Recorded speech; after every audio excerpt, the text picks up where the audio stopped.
This is Break the Case with Jennifer Coffindaffer. Inside the evidence, behind the headlines, from someone who's been there. Here now, Jennifer Coffindaffer. True crimers, welcome to Break the Case. I'm your host, I'm Jen Coffindaffer. Thank you so much for being here in the morning. I said I'm going to do a better job of having a more consistent show, at least hopefully daily throughout the week. And it might be at different times, but I really appreciate y'all being here. I figured that this might be an actual good time for people abroad in the UK and so forth. I never want to step on my friend Julie Grant's show. So likely I'll never go anytime between 8 and 9 because of her show, which is so good. If any of you have a chance to ever catch Court TV with Julie Grant, she's wonderful. She's such a victim's advocate. But this morning we're here to talk about new information concerning Melody Buzzard. Melody Buzzard, as many of you know, I'm going to put her up on the screen, went missing. It's kind of a convoluted story, but she was really missing for quite a while, meaning out of the view of the public. According to law enforcement, the last verified sighting was actually, despite what rumors are, was August of this year, where there was a verified sighting. And actually on, and I have to give credit where it's due, the Daily Mail did a great job of surfacing this particular photo. And this is of Melody in 2023. So you can see she's so much taller than the other pictures we've seen. And you could see she really seemed to have go on a growth spurt since some of those other photos we've seen. But this is her outside the home. Again, it was still summer of 2023, so not that recent, but you can kind of get an idea of her height. Also, of course, the new surveillance photos, which many of us have seen now. This is her. Anybody who is saying it's not her, that's inaccurate. This is her. They know from the surveillance footage combined with really the footage of her mother being there with her and this disguise that was put on her. You can see really how thin she is. If you look back in this picture from 2023, those huge, big, full, healthy, chubby cheeks that you want to see with a girl this age. To me, she seems very small and slender here, very thin. And then, of course, with the wig on and carrying a purse, actually, which is also odd for a 9-year-old. But nevertheless, these are the most recent pictures that anyone has of Melody. And when she was last seen, this is going to be the 7th, October 7th, that these photos are from. Now, recall, for those of you who don't know, her mother, and I think I have a photo here of her mom. Let's see. I'm going to actually bring up a very recent photo. This is a photo, again, I have to give credit to the Daily Mail, who was able to photograph her mom. And you could see another disguise, another wig type looking, looks like a wig sort of on her hair or on her head. It's hard to tell for sure. Glasses completely disguised. Of course, one can't blame her in a sense because everybody is outside of her house. They're posting photos. There are all sorts of tributes and so on and so forth. But this is the mother. And what she did on the 7th of this month was she took Melody. They went to a rental car location and they leased a car. They got in that car and they drove clear to Nebraska. Now, for those who may not know, may not have driven this trip, and I'm from Nebraska, meaning I spent the first half of my life there as a young girl from about the age of 3 until about 11. And my family is still there. I love Nebraska, but I am telling you, this is a brutal, brutal trip across western Nebraska. They would have gone through Colorado, through desolate parts of California, Nevada, I believe.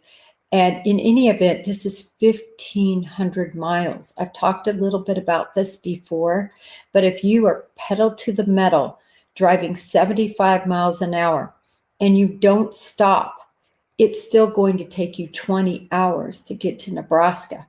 So that is impossible to do. Obviously, the fact that she made this trip up and back in 3 days is, quite frankly, pretty miraculous. And the route home was a out of the way route through Kansas. It is not the fastest route. Y'all are welcome to Google Map it. I have. The routes that go through Kansas are the slower routes due to the roads that are taken and highways and so forth. So it's not a route you would ever want to take to go up into Nebraska through Kansas. But nevertheless, that's how she went home, which to me is very concerning. We've talked about it before that there's really only 3 possibilities in this case. One possibility is that she drove to Nebraska to drop her off with somebody that family doesn't know about them, but only she knows about. A friend or somebody that she knows in some way, maybe from the internet or some other way, who is willing to keep her daughter. Number 2 is that she was sex trafficked. The other night with Ashley Bamfield, we talked a lot about that. Ashley really believes that could have happened. I don't believe that so much anymore. I know it was also suggested by the sister, or excuse me, by Melody's sister-in-law, Melody's sister, not sister-in-law. Melody's half-sister suggested that initially, that she could have sold her. Why? Because Ashley is in debt, severe debt, $23,000 worth of debt. She's in and out of court on debts with her, companies that loaned her money, so on and so forth. I mean, she's in pretty much a financial wreck right now. And so, of course, Melody could have solved that problem if she was able to sell her into slavery or into the sex trade. Finally, and I hate to say this, but of course we are a true crime channel. So I have to go there with a very plausible and possible reality. And that is that that Ashley killed her little daughter, Melody, and that Melody is sadly, possibly no longer with us. Obviously, that is our least, look, sex trafficking would be horrible. Being dead is obviously horrible. Being in the care of possibly a trusted another person is the best case scenario, but still likely not a great scenario. But what are our clues? And there's some important clues here, I think. I want to show you. This is Ashley Buzzard. She's livid, and she spent quite a number of minutes tearing up missing posters of her daughter, going around and doing this. There's a pretty interesting video of her doing this. And it's just really unbelievable that as a mother, you would ever want to destroy missing posters concerning your daughter's whereabouts. But when you really look at the circumstances, it makes all the sense in the world. Ashley knows precisely where Melody is. I assure you of that. She knows precisely, meaning what she did with Melody. If she killed her, obviously she knows all about that. If she's with somebody else, she's going to know about that. And if she trafficked her, she was fine with that. So she knows that that is the hands that she would be in. I have to say, out of all 3 of those, I think it is much more likely that she has harmed Melody.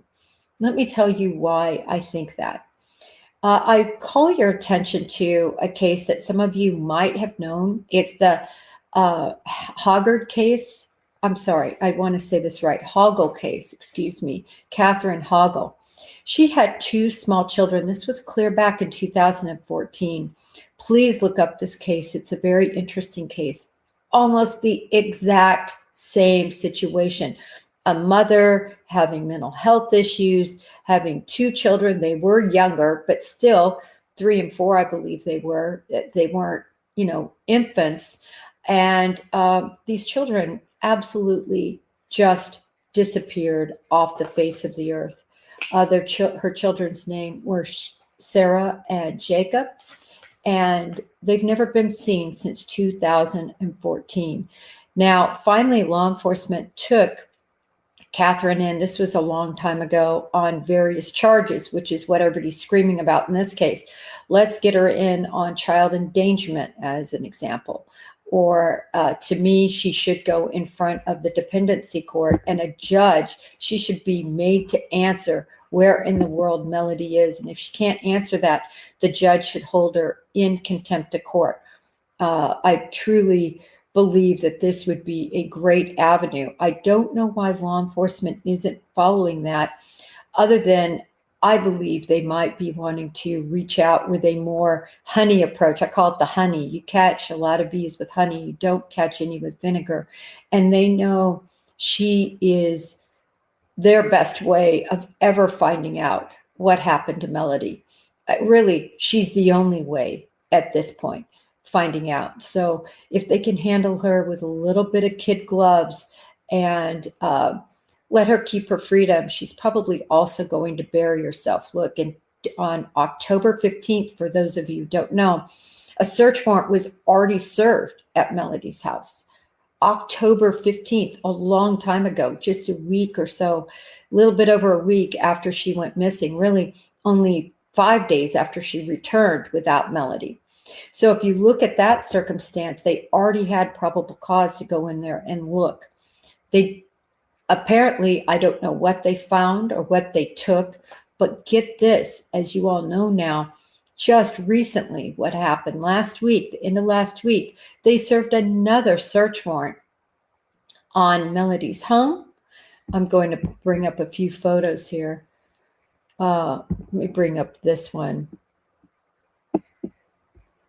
Let me remove this one and bring up this one. That's federal agents likely.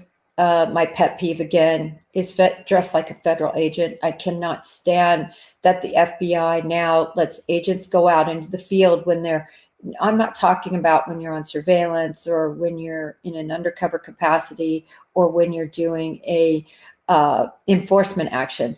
I am talking about when you are trying to rep yourself as the FBI for all the public to see in search warrants. And I give them a little latitude in search warrants, because in warrants, a lot of times you have to go in, you have to be on your hands and knees. You got to get dirty and filthy and all of that. So a lot of leeway with search warrants. But when you're taking somebody and escorting them and in the public's view, you should be dressed like an FBI agent, like a professional. That's my view. That's my slant. I will never come off of that. And I really hate that the FBI has gone down this route. Okay, sorry, get off my soapbox. This is where they were serving the search warrant and ended up escorting her out and had her sequestered for hours while they conducted this search warrant. Now, when I was on Ashley Banfield, she talked about how, according to neighbors, so again, as you know, the media is all over this. The media meaning News Nation, and this is why I love News Nation. News Nation, first of all, they present both sides. They allow, for instance, I was able to talk with Ashley, my POV on this, which I'm not leaning towards sex trafficking as much as Ashley is. And I never get calls and say, Jen, you have to say this, or Jen, you need to say this. In fact, I don't even know what questions I'm going to be asked. Typically, it's a conversation They know that I'm going to know the information and that their guests are going to be equipped with the knowledge to answer questions on the fly.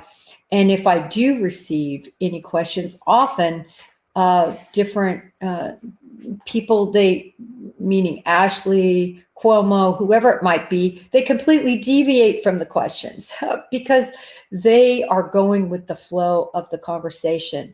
Anyway, Ashley very much believes this could be a trafficking case. It could be, and I'm not discounting that, but I really am leaning towards she did something. The probable cause to obtain a second search warrant to go into that house. Again, they would have had to have new and fresh probable cause to show that something got put in that house after October 15th, because they already served on October 15th. And you can't go back on a previous warrant. Once you've left and left your return, you're done. You're out of there. The only way you can go back in is to get another search warrant. Even if it's a half an hour later, you can't go back in. So how were they able to get this other search warrant? They have probable cause based on her actions. Remember, she's out and they're likely monitoring a lot of what she's doing. And they were able to go back in there and serve search warrants. Now, according to these neighbors, they took out 2 big yellow bags. If those yellow bags are what I'm thinking, what we have in the FBI, they're these big plastic bags, which would tell me that they're in at least those bags, there wouldn't have been biodegradable items. It would have been non-biodegradable items, although I don't know if there were also other bags taken out that would have had things, and those would be paper bags. Were those taken? We don't know. We also know from neighbors that purportedly drywall, carpeting, and even concrete was cracked up in that garage. That's what neighbors reported, and that is what Ashley Banfield, of course, reported. So again, a lot of news outlets are out there conducting their own interviews, trying to get to the bottom of what is going on and where little Melody could be. Again, the information is only as good as that neighbor that reported it. But that is the report. And I find that all very interesting because when you look at cases where people have committed these sorts of crimes, obviously they're going to go in there with luminol and with other chemical components to try to see if there is any sign of blood or anything else that either could have been brought back in there. In other words, clothing, anything like that could have been hidden in there. And so they're going to be looking for all of that. Also, they're going to be looking for anything that could be stashed, especially when you have a person who is mentally unbalanced, who I believe to be very paranoid. What do I base that on? I base that on disguises. I base that on the fact that she has essentially sequestered her daughter for a long period of time, keeping her away from relatives for over 4 years, from her maternal grandmother for about 2 years. Nobody's been able to see this little girl. She lives a life, what I'm seeing is of severe paranoia. And this could have likely led to this whole action of getting a rental car, thinking it would be less traceable, disguising her daughter and taking her on a 1,500-mile drive, which again, I don't know how she did that in those days. That's literally driving, barely stopping to get gas, maybe to get a bite to eat, barely through a drive-through, continuing on, going to wherever she went. And once you stop, I mean, you would think you would sleep, and then whatever happened at the location she finally went to, and then turning around and coming back, even a longer route. So when you look at all of that, it's really mind-boggling, but it's not when you look through the lens of somebody who has serious issues. These are undercover officers, not really undercover because they have on their shirts, I think, crime scene on there and other things. But clearly, I guess, not wanting her to realize that they are law enforcement, so she would open the door, and they served some papers here on her. Could have been to do with the bank situation. I still don't understand why dependency court isn't involved. Put her before a judge on a court-ordered situation, have her escorted there, and have her have to tell a judge what she did with little Melody, or else hold her in contempt. But again, the FBI might be seeking another route. Just the fact that with her out, they were able to develop probable cause to get back into that home, to serve a search warrant on the rental car, and to go to a storage locker, which may be the only way they found that storage locker was Ashley being out and maybe driving to that storage locker, being under surveillance. So there's a rhyme to the reason. There's a lot of clues that can be obtained. And in a case like this, you've got to look at the person with the knowledge. And the only person with all the knowledge is Ashley. So I want to talk a little bit about why I think the sex trafficking might not be the number one option, or why it isn't the number one option with me. And it's because in later weeks, about 2 weeks or so ago, Ashley attempted to obtain a rental car again at 2 different locations. Now, this tells she wasn't able to, probably due to funds and so forth. But what this tells me is, where was she going? Some would say, oh, she was trying to flee. No, I don't think she has any ideas about fleeing. My thought is she's held up in her house knowing that she can't be forced to say anything. She might even know, and may have even Googled this Hoggle case, which shows a woman, again, who has never had to pay for her crime of murdering, likely her 2 children, who have never been seen since, right? That's been 11 years, and this woman is still, Miss Hoggle I'm talking about, is in and out of psychiatric treatment and evaluation. And I think that that would be the same destiny possibly for Ashley. And so she's really slow playing this very well, because time is ticking for Melody. But my point is, did she rent that car to go back to where Melody was? Again, if she is in the hands of somebody she knows and that she trusted her with, did she want to go back to visit her or collect her? Or tragically, is she worried and getting paranoid about where Melody's remains, if she killed her, where those remains could be? And so she wanted to head back over to where she knows Melody is.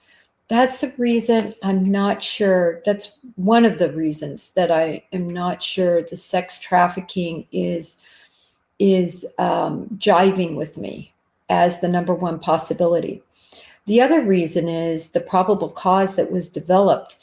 Obviously, law enforcement believes there's foul play here, and there is foul play. Whenever you have a mom that is tearing down signs, she doesn't want her daughter to be found. She doesn't want eyes on this. And this is why, of all the cases we've worked, geez, do we need this in mainstream media and in social media. Her face and these pictures need to be splashed everywhere. If you have any social media platform, I hope each of you today will go to your platform and put a picture of missing Melody up on your platform. I hope you keep watching News Nation, watching Court TV, watching shows, and there's so few of them that are featuring Melody. Remember, this is how Gabby Petito was found. Gabby Petito, if you remember, and I know it's been a while, a lot of people might have forgotten, but Brian Laundrie went back straight to his parents' house. He didn't run. He went to his parents' house and he parked Gabby Petito's van there for all to see. And law enforcement, again, was acting just like they're doing now. conducting search warrants in the laundry house of the van. Obviously, Brian ended up taking a coward's way out, going into the reservoir and killing himself, which again, that shot was taken with the left hand. I'll never believe that wasn't assisted, especially when you saw the diary he wrote where he tried to get or talked about getting friends to help him off himself, and the fact that the laundries were out there. And then they went back and picked up his car. They knew he was dead. Many of us, most of us in law enforcement, including the FBI, all of the FBI and local law enforcement, everybody thought he was someplace other than that reservoir because they had looked for weeks and weeks and weeks and couldn't find him. And what did the parents do? The first day that reservoir was open, they go back and they know exactly where he is, because I will never believe they didn't assist in his death. But nevertheless, I digress again, because this case reminds me of that from the standpoint of likely Gabby Petito never would have been found but for somebody in social media showing that van, talking about the story, talking about this missing girl, because remember at that point she was just missing, Gabby Petito, and that van being seen by a family who just happened to recall a van on the side of the road when they were going through the vast Grand Tetons of all places. And law enforcement was able to pinpoint with their help the location that van was, which then, of course, even though she was far from that van, they were able to track Gabby Petito's remains to the side of that kind of stream area down there. So that was because of you. That's because of the public. And this case may be solved if the public's help is there. The Bureau behind the scenes, they have hundreds of FBI analysts that are amazing. These are the men and women of the FBI that do the analytical work. So you have a case agent on the case, and then they give the pertinent information to an analyst, and that analyst is allowed to go down the tracks they think would be appropriate, to looking at databases, to reviewing footage from all of these potential places that she would have driven en route to Nebraska. We already know that there is footage apparently of Melody with Ashley on the way to Nebraska. That's been reported, and at stops. And so you have law enforcement, particularly the FBI analysts, that are meticulously looking through video coverage. You have boots on the ground agents that have AO leads. Those are auxiliary office leads that are literally out on the ground, going to these stops, going to McDonald's, going to these various places that they could have stopped and trying to get footage so that they can try to discern where she went. Obviously, somebody is breaking down whatever GPS information might be in the vehicle she rented. It was a late model Malibu. And so I'm sure that that's something else they're using. Where did that make a long stop? And why do they think she brought back information with her that would show the crime, indicia of the crime? Because law enforcement had to show that, at least that there was probable cause to believe that her body was either in that vehicle. So they're looking for blood there. Hair would not be a big deal because she's had long, beautiful hair. So I could imagine there would be hair still in the car even after cleaning. But what about that trunk? Was she ever in that trunk? How well was that cleaned? Were they able to find any bodily fluids that could have been there that might give us some suggestion as to what happened to little Melody if she was indeed killed? Again, the reasons I think I lean toward that she hurt Melody in some way are the fact that she wanted to rent that car, I think, to go back and look. Number two, law enforcement's actions. They are acting as if this is a case of foul play, and that they're going to find indicia or other evidence regarding this. The other thing I want to know, so often when you go back into a house, you can tell what happened to a person by what's not there as opposed to what is there. What is Melody's room still there, intact? Does she have a bed? Does she have all her toys there? Are all of her clothes there? What's there? Or when law enforcement went back, kind of like what happened in the Sebastian Rogers case, is it gone? Is his room still intact? Is his room, I'm sorry, her room, sorry. Is Melody's room still intact? Is her bed there? Or is all her clothes there and things? If her items and her personal things are gone, everyone, then likely she's gone. But only law enforcement knows that. Only law enforcement knows that. We don't know about any of that right now. Again, the paranoia is at pitch level. And typically the reason you're paranoid is because you've done something wrong. And then, of course, if you have a mental issue like this mom has, you're also acting in this way, even before you've done something wrong. In this case, she's disguising her little girl, I think, getting ready to do something very wrong. Even if she took her to somebody who convinced her that she would keep her for some period of time, you know, who is this person? And again, I think because this case isn't getting the media coverage like a Gabby Petito, so many people have no idea who Melody is. Look, most of the nation has no idea who Sebastian Rogers is. And he was arguably the number one missing case for about a year, even though that case has completely gone cold and nothing's being done except for likely behind the scenes because they can't prove, law enforcement can't quite prove what they think happened. Anyway, I keep digressing because there's so many cases like this. Help find Melody. That's my biggest message today. Help find Melody.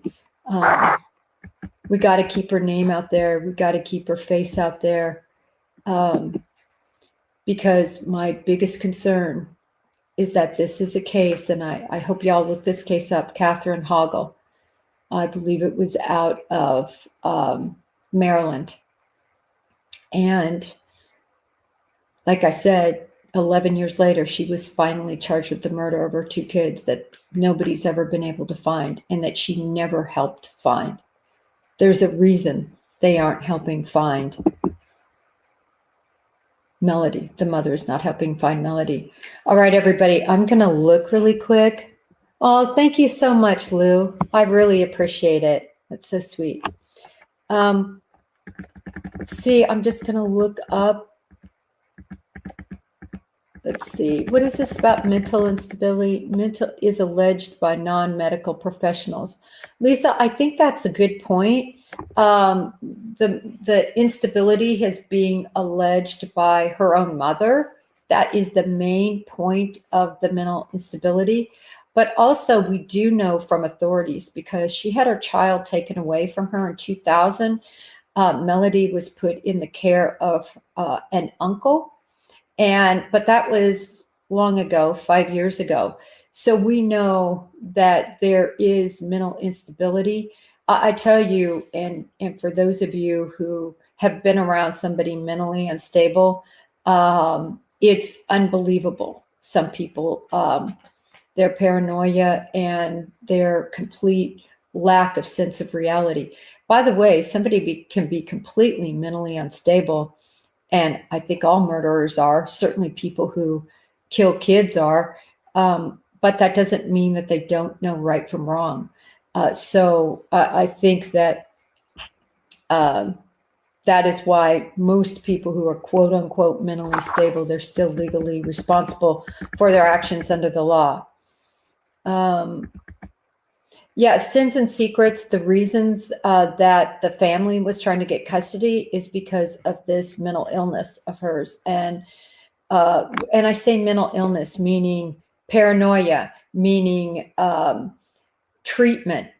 We know that according to her own mother, Ashley's own mother, she was in the home about 2 years ago, and it was squalor. There was no edible food in the house. Rotten food was on the countertops. I can only imagine what those agents are encountering when they're going in there, because we all know with rotten, gross food, you're going to have varmints, you're going to have larvae, you're going to have fleas and maggots. It's disgusting. I've been in these homes. Roaches are going to abound. And so when you have somebody that can't mentally take care of themselves or take care of their child, and is, according to the mother of Ashley, she said she was so worried she was feeding her that rotten food because there was no other food in the house. And the issues that Ashley has with money and not being able to provide, these are huge issues. And when you have this paranoia and everything else, it's sometimes a state where a mother can rationalize in their own bizarre mind doing something terrible to their child. I want to just see if there's anything else. The car has been searched. We don't know what the outcome is, but they did obtain a search warrant to search that vehicle. Yeah, I agree, Sins and Secrets. They're listening, they're watching her, they're trying to develop, they're hoping she makes a mistake. Okay, a question from Faye. What is probable cause? So when you look at the standard of proof in any case, at the highest level is beyond a reasonable doubt. And that's what you need to find somebody criminally liable for an action. In a civil case and in cases where you're trying to show probable cause to a judge, it's just a preponderance. In other words, 51 versus 49%. If you 51% believe it shows that something is happening or that something could be in a particular place, you have passed the threshold of what you need to show to a judge that there is evidence in a place, or if you're in a civil case, that you've proven your case. It doesn't have to be beyond a reasonable doubt. It just has to be a preponderance. And that's sort of how I think judges look at probable cause. It's not the lowest standard, by the way. A lot of people say, oh, it's the lowest standard. No, that's reasonable suspicion. And as a police officer, I can have, based on my training and experience, reasonable position that say somebody is in possession of drugs by the way they're acting, by what they're doing, and I can detain that person based on my reasonableness of my suspicion. Above that is the standard of probable cause. And typically in a probable cause affidavit, you have to outline specific reasons why you believe not only that indicia of that crime is at a particular location, but you have to also show that it's there now, that it's not stale. So a lot of people think, oh, it's so easy to do these affidavits. It's not easy at all. And you have to swear before a judge that everything you said is true and correct to the best of your ability of understanding. So anyway, all that was done to be able to search the locker, to search her house, and to search the car. But believe me, it is going to come down on Melody sooner or later. I think they're really just trying to see if there's any chance Melody is alive, and if she's not alive, if they have any chance to find what happened to her. I mean, if she's not alive, what happened to her? Everyone, I can't thank you enough for being here and joining me on this beautiful morning. We'll have some more morning sessions. The chat has been terrific. It's wonderful to see hundreds and hundreds of you here in chat. I really appreciate it. I didn't know how a 9 o'clock show would go, but I think a lot of people want to get up, and maybe after watching Julie Grant, we can dial in on some of these cases a little bit closer. Again, thank you, Lou, for the kind super sticker. I really appreciate it. And for all of you, until next time, may justice be served.